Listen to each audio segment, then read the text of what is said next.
Morning mist hung over the affluent neighborhood of Newton. A cool breeze from the Charles River gently rustled the leaves of old trees lining Maple Street. In her Georgian mansion, Elizabeth Wilson was busy preparing breakfast. The aroma of blue bottle coffee and the sound of organic bacon sizzling filled the elegant morning air. With the soft creaking of walnut floors, her husband Michael approached from behind. His gentle kiss on Elizabeth's shoulder carried the air of a refined gentleman. Dressed in a Tom Ford navy suit, he was the epitome of a Wall Street elite. "Early start today?"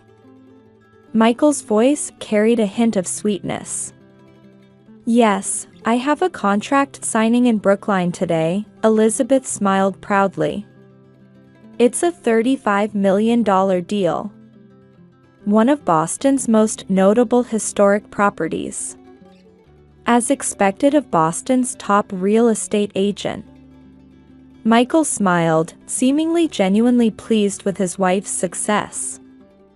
Elizabeth had no way of noticing the calculation hidden behind his expression. His Patek Philippe luxury watch gleamed in the morning sun. In her Jaguar F-Pace driving along the Charles River, Elizabeth thought about her father. 3 years after his stroke, he still required constant care. The care journey had begun with emergency surgery at Brigham and Women's Hospital. The man who once led Boston's premier construction company now lay in a white hospital bed. Upon arriving at Champy's Care Center, Nurse Jennifer greeted her with her usual warm smile. In the special suite on the top floor, her father lay quietly by the window. "Dad, I'm here today too." Elizabeth held her father's hand as she told him about her day, the real estate contract, a new restaurant opening, how her mother was doing. Though he couldn't speak, he seemed to be listening intently to his daughter's voice. Around that time, something strange was happening with her sister Caroline. A promising nurse at Brookline Private Hospital, she suddenly quit her job. Her vague reason was wanting more time for herself. Since then, Caroline had started frequenting Elizabeth's house, carrying new Prada bags and clicking about in Jimmy Choo heels. She particularly came by more often on days when Michael worked from home. "I've started learning about investing. Michael's teaching me," her sister would say, her eyes showing an unprecedented sparkle. Though Elizabeth noticed changes in her sister's behavior, she tried to convince herself it was just work-related stress. However, the wheels of fate had already begun turning. One June evening, when Elizabeth returned home from a post-contract celebration, the house was empty. No messages from Michael, and Caroline couldn't be reached. With an uneasy feeling, she visited her father, where she learned the shocking truth. Her mother was waiting there, distraught. $20 million had disappeared from her father's safe. At the same time, Michael and her sister had vanished. All that remained was a $5 million bill on the Amex Black Card, sympathetic glances from neighbors, and gossip at the Longwood Country Club. The divorce was finalized 3 months after the marriage's breakdown. In the halls of the Massachusetts Supreme Court, Elizabeth mechanically signed the papers. She thought this would end everything, but reality was harsh. Michael, who had resigned from Goldman Sachs, had moved all financial assets overseas. Elizabeth was left with only mortgage and care facility payments. "Money can be earned again," her mother Martha tried to encourage her, but Elizabeth's wounds ran deep. The betrayal by her sister and anger toward her husband cast a dark shadow over her daily life. The Newton mansion had to be sold to repay debts. In its place, she purchased a condominium 10 minutes walk from her father's care facility at Champis. It was a fall from a $6 million estate to a $1.2 million residence. The Charles River was visible from her new home's window. Her former luxurious life now seemed like a dream. But Elizabeth had no time to stand still. Her father's care cost $20,000 monthly. Insurance covered only a fraction of the premium facility's fees. She threw herself into work. Up at 5 a.m., showing properties until 9 p.m. Even on holidays, she was consumed with emails and phone calls. As a luxury real estate agent, she was desperate not to miss a single contract. "Elizabeth, you're pushing yourself too hard," her mother worried, but she kept working. Deep down, she wanted to prove something to her sister and ex-husband. After 2 years of this lifestyle, she found her sister's Instagram post. Caroline and Michael in a 7-star hotel's royal suite, sipping $50,000 champagne. A blue ocean stretched beyond the balcony, and new Louis Vuitton bags lay casually inside. The next post showed a Monaco yacht party. The two mingled with celebrities on a 300-foot super cruiser. The caption, "A dream comes true." #Monaco Yacht Show #billionaire pierced Elizabeth's heart. Private shopping at Chanel's flagship store in Paris. Prada's new collection in Milan. Penthouse parties in Miami. The $20 million had become fuel for their luxurious escape. Why not report them to the police? They could issue an international warrant, her friend Jane asked, but Elizabeth just shook her head. She sensed her father knew something. His occasional sad expressions in the hospital room bothered her. 5 years passed, and Elizabeth had established herself in real estate. Known as a luxury property specialist with annual transactions exceeding $100 million, her name was recognized throughout the industry. She moved to a new luxury apartment in Back Bay and bought a new Mercedes-AMG G63. However, changes began appearing in her sister's lifestyle. Social media posts decreased dramatically. The few photos posted lacked their former glamour. Luxury brand tags disappeared, and locations were no longer premier hotels. Rumors circulated about a Hermès Birkin being pawned at a prestigious Madison Avenue shop. Following that, Cartier watches, Tiffany necklaces, and even Michael's beloved Patek Philippe appeared on the market. Bankruptcy rumors began spreading. An acquaintance claimed to have seen Michael in Monaco's financial district, wearing cheap polo shirts instead of luxury suits, walking with a tired expression. "I heard he tried to scam $20 million from an Arab investor and failed." They say Caroline spends every day at the casino.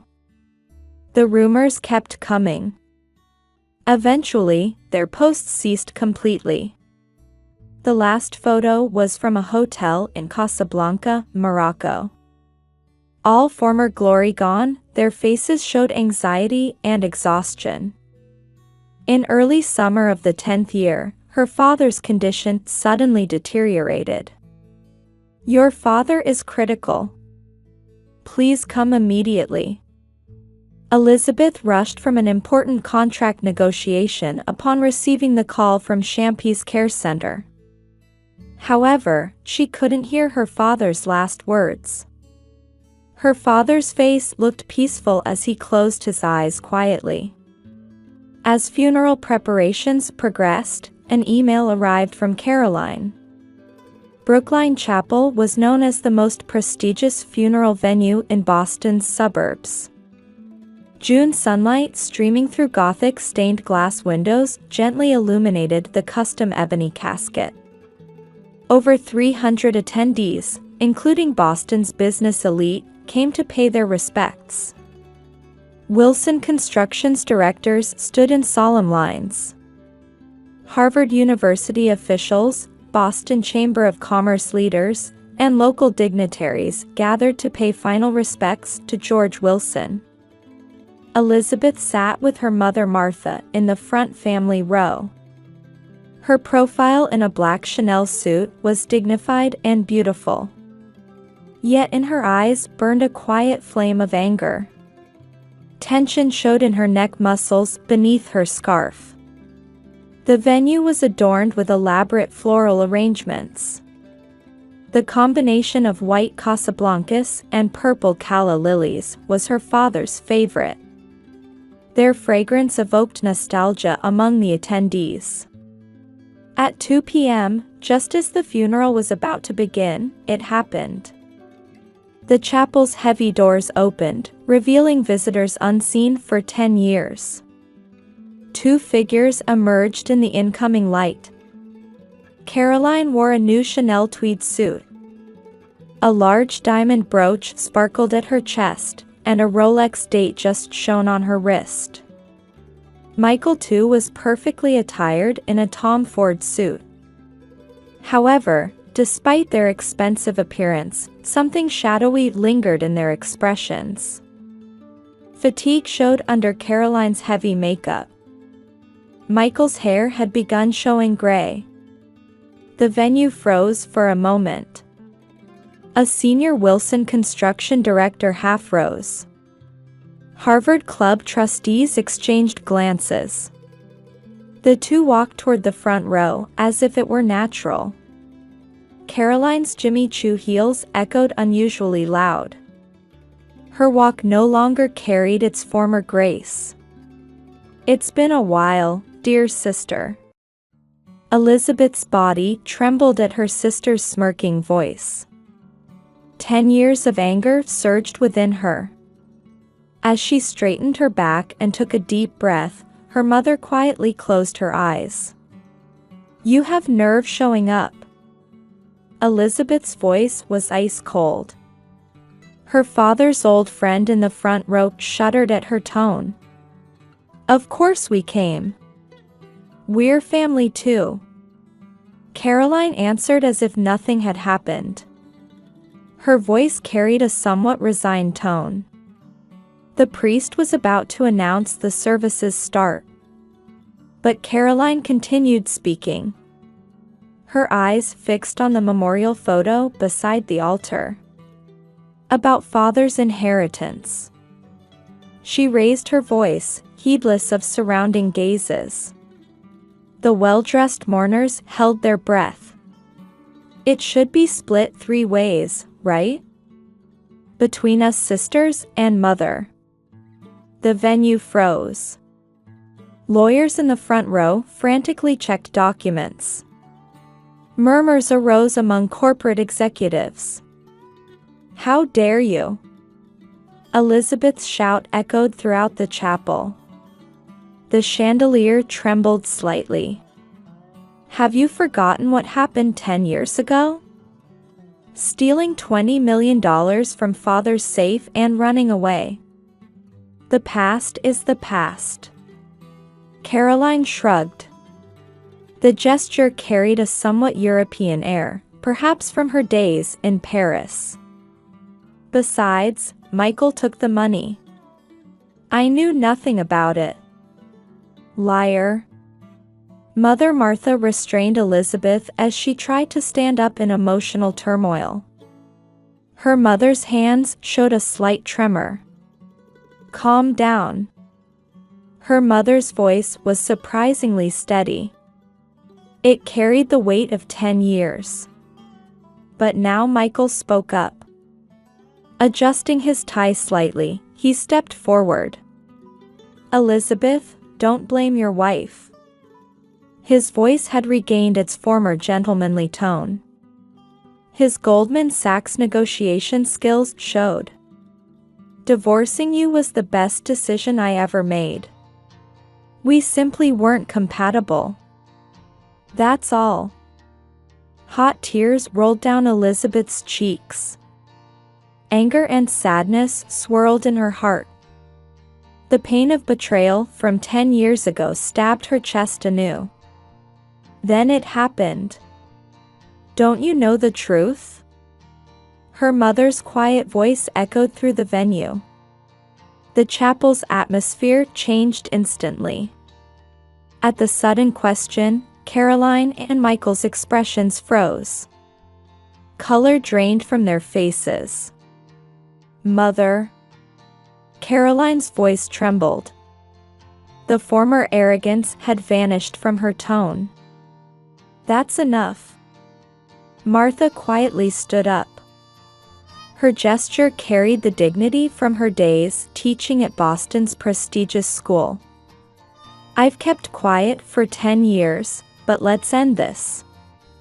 At that moment, the chapel doors opened again. 3 police officers quietly entered. The leading detective was the son of her father's old friend. "Mr. Michael Thompson and Ms. Caroline Wilson?" The detective approached the two. His footsteps broke the silence. "We'd like to ask you some questions."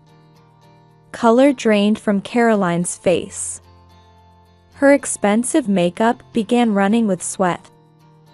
Michael tried to flee but found his escape route blocked. Under the attendees' gaze, Mother produced a worn envelope. It bore her father's handwriting, to be opened in 10 years. Elizabeth recognized the writing. It was her father's last signature. Elizabeth couldn't believe the events unfolding before her. Why had her mother kept silent for 10 years? And what did her father know? All mysteries were about to be revealed. The 300 funeral attendees watched with bated breath. Sunlight through stained glass illuminated the funeral venue turned courtroom. Only the air conditioning sound broke the silence. The priest stood helplessly before the altar. Only her father's memorial photo seemed to quietly watch this bizarre scene. The envelope her mother produced had yellowed slightly over 10 years. It bore her father's elegant writing, to be opened in 10 years. Her mother's hands trembled slightly as she broke the seal. "Mother, that's..." Caroline's voice shook. Michael searched for exits with a pale face. "I'll tell you about that day." Mother began quietly. Her voice carried the weight of 10 years. 10 years ago, Father knew everything. Elizabeth caught her breath at her mother's words. That Michael was trying to sell company secrets.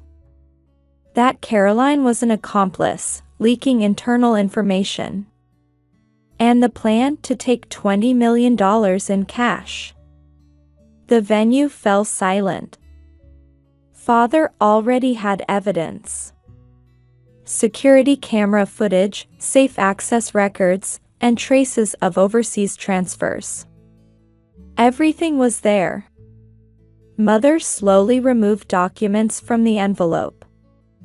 They contained evidence of the crime from 10 years ago. But why? Elizabeth's voice trembled. "Why didn't you report it to the police?" Mother sighed deeply. Father cared more about Caroline's future than the company's reputation. Tears glistened in Mother's eyes. If arrested, Caroline's life would be over. He wanted to avoid that at all costs. So it was settled privately? Elizabeth's voice echoed through the chapel. Yes. The $20 million was meant to be a final gift to Caroline. Mother smiled sadly. But that was a mistake. Caroline collapsed to her knees. Her expensive Chanel suit scraped against the floor. "Father." Her voice trembled faintly. And father made me promise not to tell Elizabeth the truth. Mother continued. He wanted Elizabeth to be happy, not trapped by hatred or revenge. That's what he said. Hot tears rolled down Elizabeth's cheeks. Her father's deep love now painfully clear.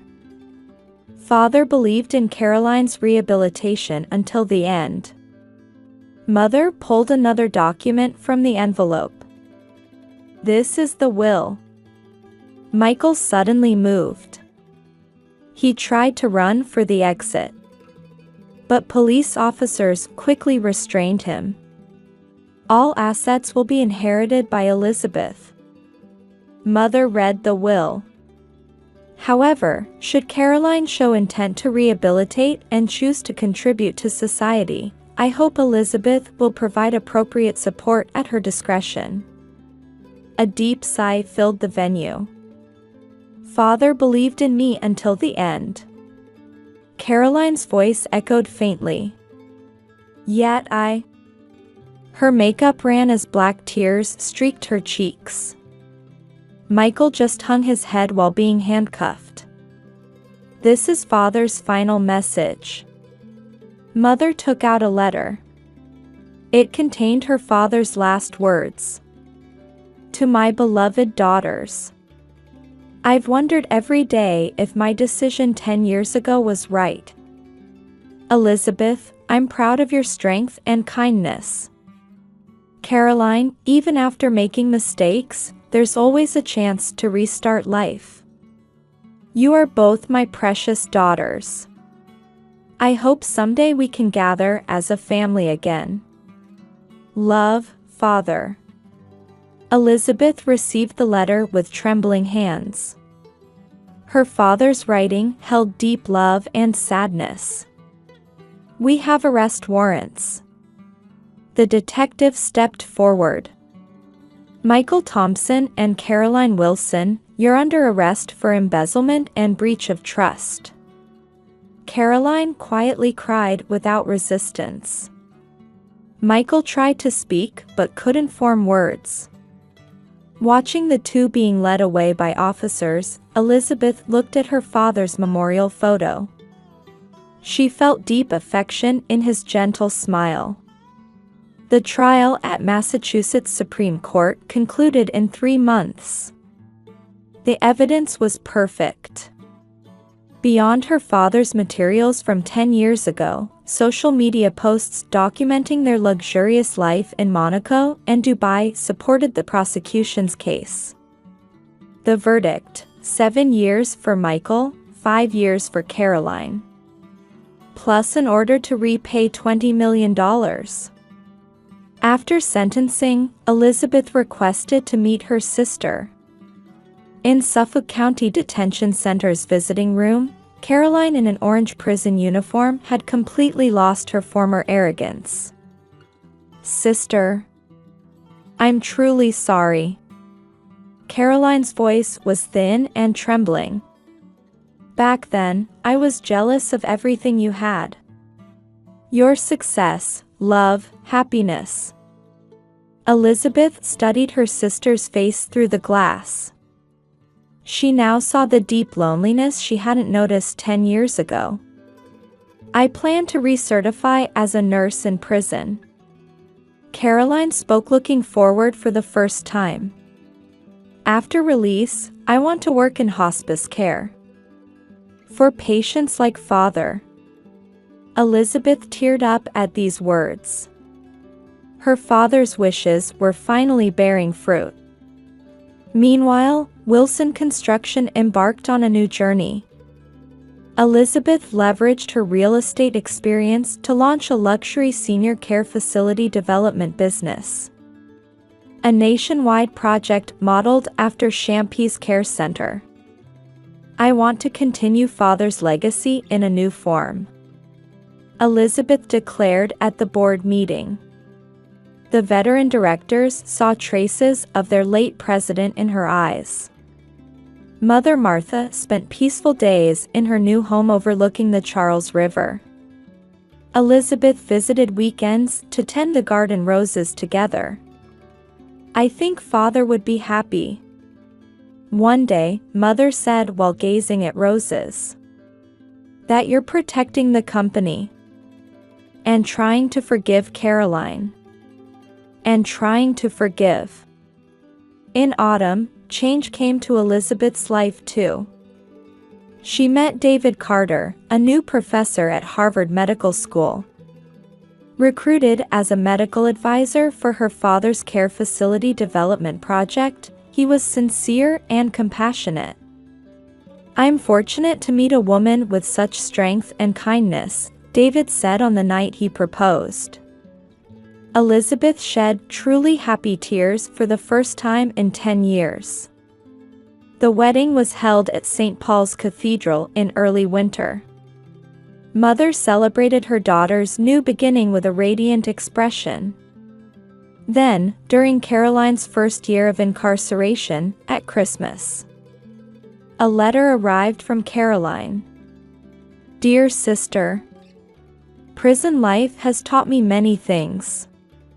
As I study for the nursing certification exam, I'm relearning the value of life. Listening to other women serving time as accomplices, I realize my own foolishness. Father believed in me until the end. I must carry the weight of betraying that trust for life. But from now on, I want to make amends, little by little. I saw your wedding in the newspaper. You looked beautiful in your white wedding dress. Congratulations, truly. I hope someday we can gather as a family again. By then, I want to be a daughter Father could truly be proud of. Love, Caroline." After reading the letter, Elizabeth smiled at her father's memorial photo. "Father, Caroline is trying to change. You were right to believe in her rehabilitation." Outside the window, snow began falling quietly to herald the new year. In her penthouse overlooking Boston, Elizabeth held warm coffee and thought about the future. David read a medical journal beside her. Mother had promised to visit on the weekend. And in 4 years, her sister would be released. Perhaps someday, as Father wished, the family could gather again. It would be a new kind of family bond. Elizabeth gazed at the sunset reflecting on the Charles River and quietly prayed. "Father, please watch over us. Our family's new beginning." 2 years later, Caroline was released on parole for good behavior. Her first destination was Father's grave. "Father, I'm home." Caroline quietly wept while placing white Casablanca lilies. Behind her stood Elizabeth, Mother, and David. A new form of family was about to begin. The Boston sky remained as blue and beautiful as ever on that day.